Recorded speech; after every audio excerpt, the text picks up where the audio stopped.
Lagi-lagi Menteri Keuangan terbaru kita yaitu Pak Purbaya kembali lagi ramai diomongin seorang orang gara-gara pendapatnya beliau soal pendanaan hutang dari KCIC. Katanya beliau ogah untuk menanggung hutang kereta cepat menggunakan APBN. Lu harus tahu kalau misal berita ini bakal horor banget kalau misal didengar sama orang-orang yang bertanggung jawab atas pembuatan KCIC ini. Kalau misalkan rugi atau kalau misalkan gak untung sampai beberapa tahun atau kalau misalkan pada akhirnya asetnya diambil sama Cina.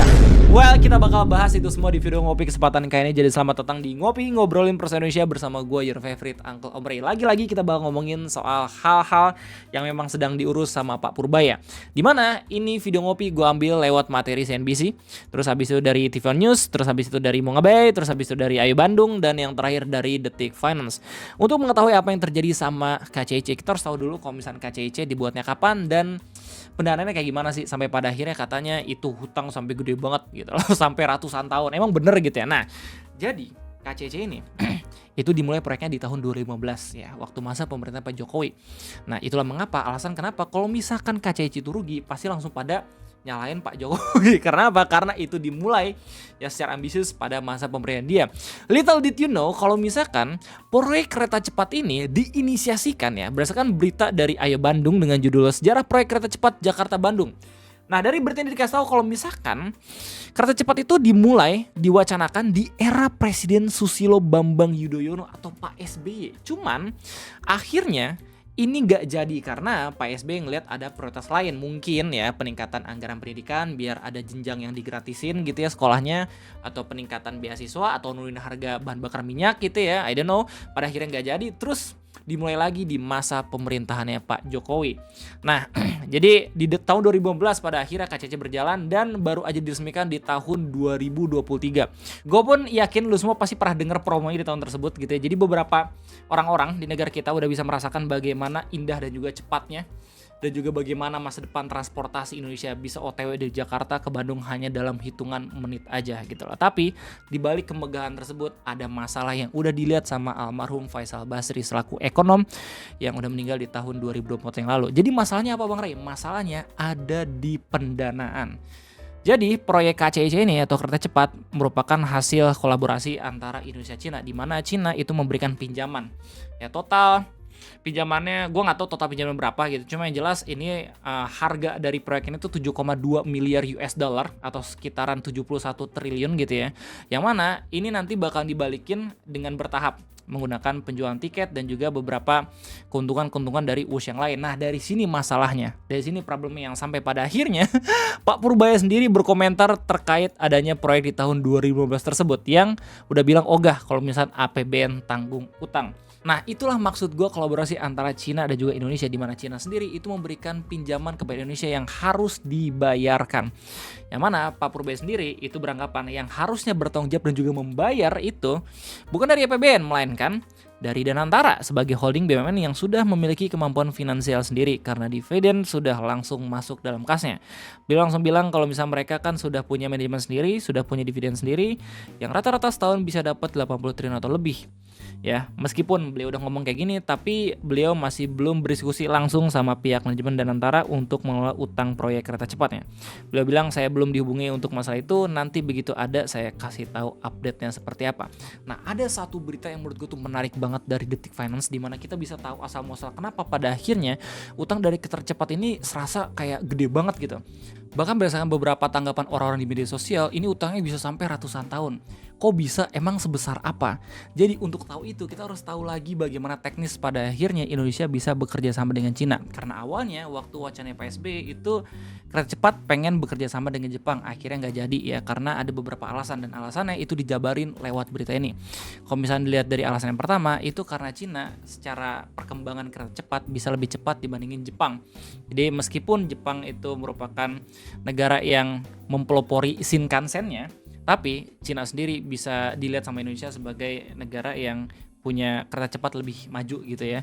Terus yang kedua, karena Cina setuju untuk menggunakan dana bisnis dengan cara mendirikan kongsi antara perusahaan Cina dan perusahaan konsorsium BUMN Indonesia. Nah, ini menarik nih. Jadi kerjasama untuk pendanaan kereta cepat itu nggak yang langsung disentuh sama pemerintah. tapi atas kerjasama antar BUMN, antar perusahaan bisnis to bisnis. Ini yang lebih ngerti Om Ferry Irwandi gitu ya. Tapi setahu gua, jadi mereka kolaborasi sampai pada membuat perusahaan, dan perusahaan itu pada akhirnya bisa membangun KCIC. Jadi kalau misalnya ada kerugian, ya yang harus bertanggung jawab tuh perusahaan itu dulu atau pemegang saham dari perusahaan tersebut. Makanya bagi Indonesia, terutama pemerintah, ini menguntungkan karena pinjaman menjadi beban perusahaan dan terbatas kepada penyertaan perusahaan kepada kongsi bisnis tersebut. Nah, ini rencana awalnya. Nah, terus alasan kenapa pada akhirnya Indonesia kerjasama dengan Cina ya, yang ketiga, itu penawaran yang lebih murah. Nah, inilah. Jadi kalau misalnya di Jepang ya, Jepang menawarkan investasi 6,2 miliar US dollar, sementara Cina sendiri itu 5,5 miliar dengan pembagian 40% Cina, terus 60% BUMN. 20% modal bersama, 75% utang Bank of China, bunga 20% per tahun, dan konsesi 50 tahun. Permasalahannya selain di pembayaran utang gitu ya, tapi juga di pembayaran bunganya, yang mana berdasarkan beberapa pendapat dari para ahli di negara kita, untuk bayar utang dan juga bunga lewat tiket ya, lewat penjualan tiket, itu belum tentu bisa terbayarkan. Nah, terus gimana solusinya?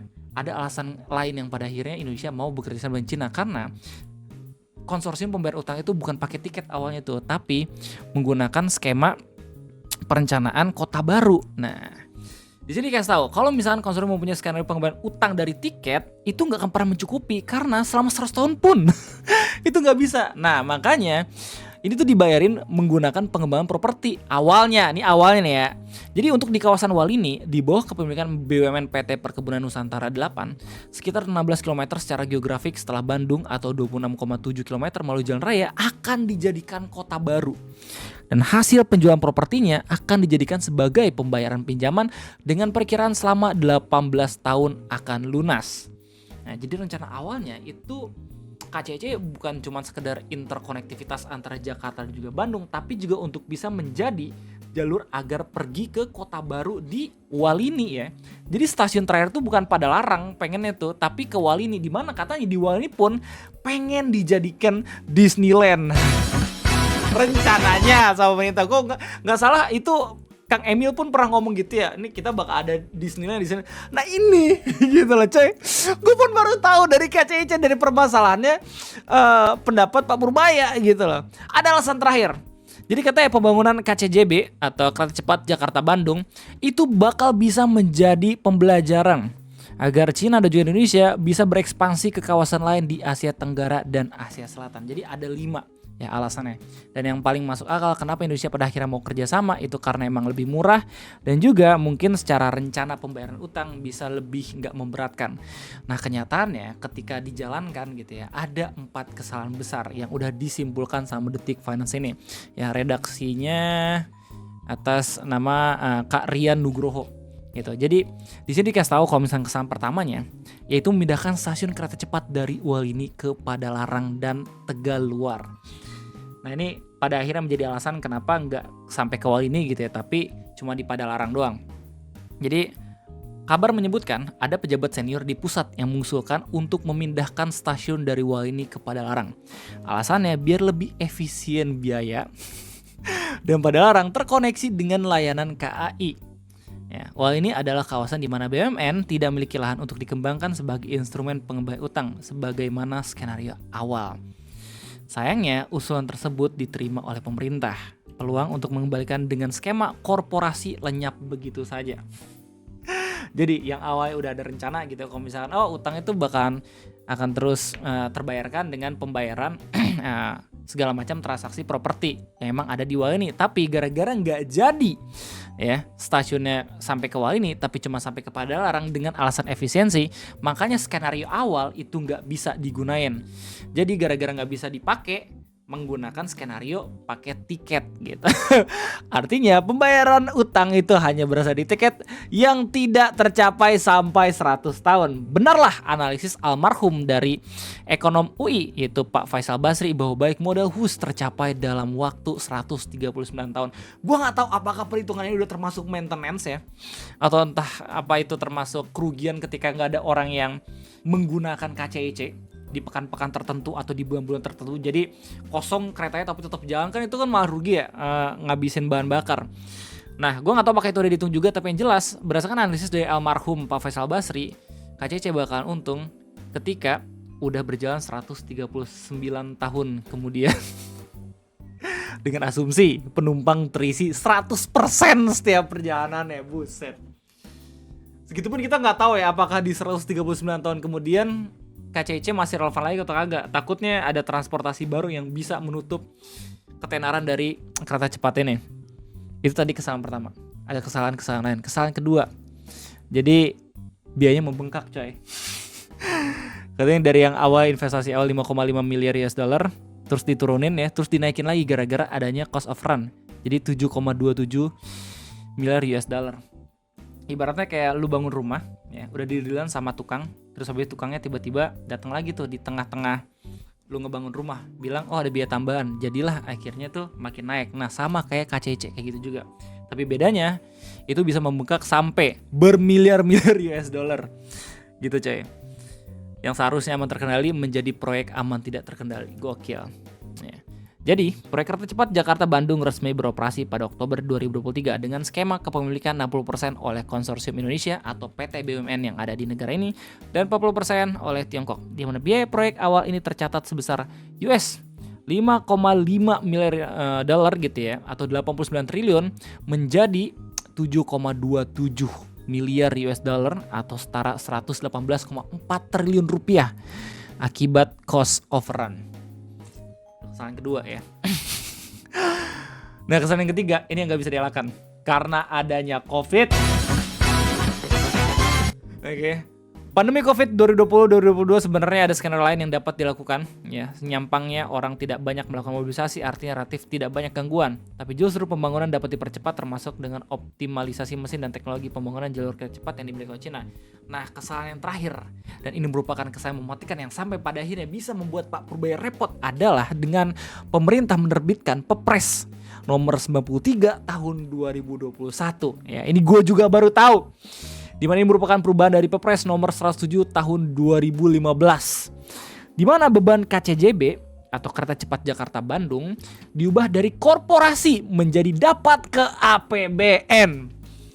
Diperkirakan Cina memastikan bahwa pengembalian dari tiket tidak dimungkinkan. Ya, ini atas dasar kong kaling kong sama Cina ya.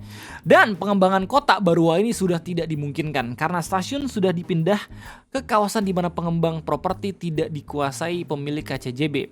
Maka lobby kepada pemegang mandat saat itu, Kementerian BUMN nampaknya berhasil. Dan Presiden tidak dapat menolak gagasan perubahan kebijakan tersebut. Jadi begitulah kira-kira guys alasan kenapa pada akhirnya Pak Purbaya berkomentar kalau misalkan ini bukan tanggung jawab APBN. Karena udah ada Perpres yang bilang ini mungkin aja bisa dibayarkan menggunakan APBN. Seru banget ya komen soal KCC. Gokil. Nah jadi berdasarkan berita ini yang mana dibuat sama redaksi Rian Nugroho, ini bagus banget, sekali lagi harus baca beritanya secara lengkap gitu ya. Kalau misalnya lu miss dari omongan gua, ada beberapa kemungkinan atau posibilitas yang bisa membuat Indonesia keluar dari bom waktu ini. Rencana yang pertama itu dikerjain sama Pak Menteri Keuangan Pak Purbaya, di mana mengeluarkan pembiayaan KCJB dari APBN karena kita udah punya Danantara. Jadi mungkin itu Danantara ya urusannya. Terus yang kedua ada cara lain, usulan dari Danantara menambahkan modal equity yang berarti menarik dana dari APBN melalui penyertaan modal dengan trade-off menyerahkan infrastruktur KCIC kepada pemerintah. Jadi dijual sebagian fasilitas, bukan fasilitas sih, kayak aset dari KCIC, jadi nggak sepenuhnya punya korporasi lagi, tapi ada milik pemerintah gitu loh. Yang ketiga, dijanjikan segera dilakukan Danantara menegosiasikan utang dengan pihak Cina. Nah ini juga menarik karena emang gak mudah, soalnya katanya investasi ini urusannya itu udah langsung sampai ke pemimpin puncak Cina. Tapi karena mungkin Indonesia punya Presiden Prabowo, di mana dikenal sebagai presiden yang punya hubungan baik dengan Xi Jinping gitu ya, udah pernah foto juga sama Putin dan juga Kim Jong Un. Jadi ini juga mungkin dapat membangun dan juga membantu negosiasi. Nah rencana yang keempat itu kembali ke skenario pembayaran awal, dia meletakkan stasiun Kewalini dan menjadikannya sebagai pusat kota baru, serta didukung dengan rencana umum pengembangan kota Kewalini dalam rencana tata ruang wilayah Provinsi Jawa Barat. Oke, jadi balikin lagi konsorsiumnya yang awal itu bayar cuma pakai tiket, berubah menjadi ya pakai pembayaran properti dalam daerah tersebut. Tapi ada konsekuensinya, yaitu menutup lokasi sebelum wall ini untuk memastikan kawasan ini maju dan jadi terlebih dahulu kotanya. Nah, rencana yang kelima itu dengan menetapkan kondisi saat ini, namun dengan menciptakan lokasi wisata yang super atraktif di kawasan Tegaluar yang menjadi destinasi terakhir KCJB. Nah, apa tuh Bang wisata super atraktifnya? Katanya salah satu wisata super atraktifnya itu bisa aja dengan membangun Disneyland di kawasan yang dimiliki Pemprov Jawa Barat tersebut, sehingga menarik investor internasional. Ini ngelempar kata Disneyland bukan cuma sekedar random words doang ya, tapi udah ada juga contohnya. Berdasarkan artikel ini dikasih tahu kalau misalnya Disneyland Hong Kong dan Shanghai juga menjadi atraksi yang menjadikan jalur kereta cepat diisi oleh high end consumer. Apalagi jika KCJB terkoneksi dengan Bandara Soekarno-Hatta.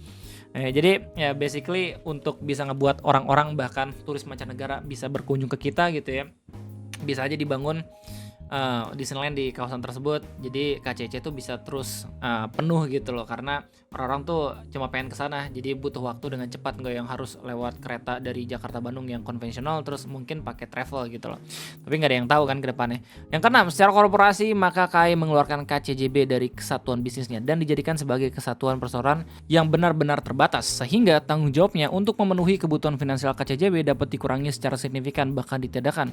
Konsekuensinya dapat terjadi dilusi kepemilikan, sehingga konsorsium Cina menambah kepemilikannya tanpa menambah konsesinya yang telah diperpanjang Menhub dengan rujukan Permenhub nomor 38 tahun 2021 tentang pengadaan badan usaha dalam penyelenggaraan prasarana perkeretaapian umum dari 50 tahun menjadi 80 tahun ya. Jadi dikurangin ya sahamnya Indonesia. Jadi Cina mungkin bakal naik, sementara Indonesia sendiri yang tadinya tuh kalau nggak salah 60 gitu ya, 60% jadi turun gitu. Jadi begitulah kira-kira permasalahan terkait KCC dan bagaimana tanggapan dari Pak Purbaya. Gimana tanggapan kalian semua ya? Silahkan tulis di kolom komentar. Ini menarik banget kalau misalnya ngomongin soal KCC. Soalnya mungkin ada di antara kalian semua yang sampai sekarang masih menggunakan KCC, yang sangat amat terbantu gitu sama KCC. Tinggal di Bandung, kerja di Jakarta gitu, jadi sering bolak-balik pakai KCC. Silahkan tulis segala macam komentarnya sekali lagi di kolom yang ada di bawah video ini. Sekali lagi terima kasih banyak udah mendengarkan yapping gue selama beberapa menit. Gue harus disclaimer dulu kalau misalnya ini gue cuma berdasarkan baca-baca artikel dan juga berita yang udah gue baca ya. Silakan lu cek sendiri. Tadi gue juga pengen ngebahas tentang permasalahan awal dari KCC gitu, tentang AMDAL-nya. Karena ini tahun 2016 pun udah diberitain ya waktu pembangunan kereta api cepat. Cuma pada akhirnya kan udah kelar ya. Jadi gue rasa untuk permasalahan lingkungan ini kita agak sedikit kesampingan, cuman tetap aja harus diperhatikan matang-matang. Apalagi kalau misalnya tiba-tiba pemerintah buat PSN lagi, harus bersejalan dengan analisis mengenai dampak lingkungan. Sekali lagi thank you banget, sampai jumpa lagi di next video ngopi. Gue undur diri, bye-bye.